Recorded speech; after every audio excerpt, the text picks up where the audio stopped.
സുബ്ഹാനല്ലാഹ്, ബഹ്റൈനിൽ നിന്ന് ആ നാട്ടുകാരനായ ഒരാൾ ഇതേപോലെ 2 ദിവസം മുമ്പ് എനിക്കൊരു ക്ലിപ്പ് അയച്ചു തന്നു. അതിലുള്ളത് ഒരു പ്രത്യേക നിസ്കാര രൂപത്തിൽ ചെയ്യുന്ന ഒരു കോപ്പിരാട്ടിയാണ്. അതായത് സുജൂദ് ചെയ്യുന്നത് നെറ്റിവെക്കാതെ, നിലത്ത് നെറ്റിവെക്കാതെ കുറേ കുനിഞ്ഞിങ്ങനെ നിൽക്കുന്ന ഒരു സുജൂദ്. അതേപോലെയുള്ള കുറേ ഏർപ്പാടുകൾ നിസ്കാരത്തിൻ്റെ ചില ഭാഗങ്ങൾ അതിലുണ്ട്, ചില ഭാഗങ്ങൾ ഇല്ല.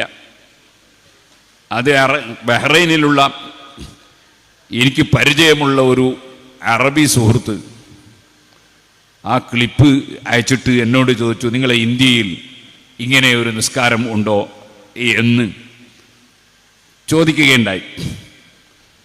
ഞാൻ അദ്ദേഹത്തിന് മറുപടി പറഞ്ഞു, ഇന്ത്യയിലും ഇന്ത്യയുടെ പുറത്തും ഇന്നേ വരെ ഇങ്ങനെ ഒരു നിസ്കാരം നമ്മളാരും കണ്ടിട്ടുമില്ല, കേട്ടിട്ടുമില്ല എന്ന് മറുപടി പറഞ്ഞതിന് ശേഷം ഞാൻ അദ്ദേഹത്തിന് ഒരു ഹദീസ് എഴുതി അയച്ചു കൊടുത്തു. ഇപ്പോഴും എൻ്റെ ഫോൺ നോക്കിയാൽ കാണാം.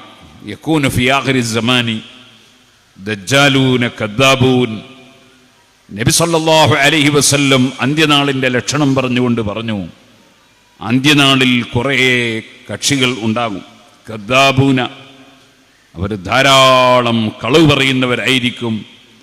ദജ്ജാലൂന, കബളിപ്പിക്കുന്നവരായിരിക്കും. യതൂനക്കും മിനൽ ഹദീസി ബിമാ ലം തസ്മഉ അൻതും വലാ ആബാവുക്കും, നിങ്ങളും നിങ്ങളുടെ ഉപ്പാപ്പമാരും കേൾക്കാത്ത പുതിയ വർത്തമാനങ്ങളും പുതിയ ആശയങ്ങളുമായിട്ടാണ് അവർ വരിക. ഇയ്യാക്കും വയ്യാഹും, അവരെ നിങ്ങൾ സൂക്ഷിക്കണം, ശ്രദ്ധിക്കണം. ലാ യുദല്ലൂനക്കും വലാ യഫ്തിനൂനക്കും, അവർ നിങ്ങളെ പഴപ്പിക്കരുത്, നിങ്ങളുടെ ഈമാൻ കളയരുത്, നിങ്ങളെ ഫിത്നയാക്കരുത്. ഈ ഹദീസ് ഞാൻ അദ്ദേഹത്തിന് എഴുതി അയച്ചു കൊടുത്തു. കാരണം ഇങ്ങനെയൊരു നിസ്കാരം ഇന്ത്യ രാജ്യത്തെവിടെയും ഇന്ത്യയുടെ പുറത്തും നമ്മൾ ഇതുവരെയും കേട്ടിട്ടും കണ്ടിട്ടും ഇല്ല. ഇതേ ഹദീസ് ഞാൻ വേറെ ഒരാൾക്ക് കാണിച്ചു കൊടുത്തു. കാരണം ഒരു സ്ഥലത്ത് ചെന്നപ്പോൾ അദ്ദേഹം എന്നെ പ്രത്യേകം കാണണമെന്ന് പറഞ്ഞ് വിളിപ്പിച്ചു. ചെന്നപ്പോൾ എന്നോട് ചോദിച്ചു, നിങ്ങളുടെ നാട്ടിൽ നിസ്കരിക്കുന്ന ആളുകളിൽ നിന്ന് പള്ളിയിൽ ഫീസ് വാങ്ങാറുണ്ടോ എന്ന് ചോദിച്ചു. പള്ളിയിൽ നിസ്കരിക്കുന്നവരോട് ഫീസ് വാങ്ങാറുണ്ടോ? ഞാൻ പറഞ്ഞു, ഇന്നാ ലില്ലാഹി വ ഇന്നാ ഇലൈഹി റാജിഊൻ മാ സമീനാ ബിഹാദാ ഫിൽ അവ്വലീന വൽ ആഖിരീൻ. ഇങ്ങനൊരു സംഭവം ഞാൻ കേട്ടിട്ടേ ഇല്ല എന്ന് പറഞ്ഞു. ഞാനൊരിക്കൽ ഓർപ്പിക്കുകയാണ്, ഇവിടെ സ്ഥാപനം തുടങ്ങിയിരുന്ന കാലത്ത് ഒരു ബിൽഡിംഗ് നിർമ്മിക്കുമ്പോൾ അതിന് സഹായിക്കാമെന്ന് പറഞ്ഞ ഒരാൾ ഒരു ദിവസം എന്നോട് ചോദിച്ചു, നിങ്ങളാ ബിൽഡിംഗ് നിർമ്മിക്കുന്ന സ്ഥലത്ത് വെള്ളം കയറിപ്പോകുമല്ലോ എന്ന് പറഞ്ഞു. ഇവിടെ വെള്ളം കയറിയാൽ പിന്നെ അടുത്ത ദുനിയാവ് എവിടെയും ബാക്കി ഉണ്ടാവില്ല എന്ന് ഉറപ്പാണ്.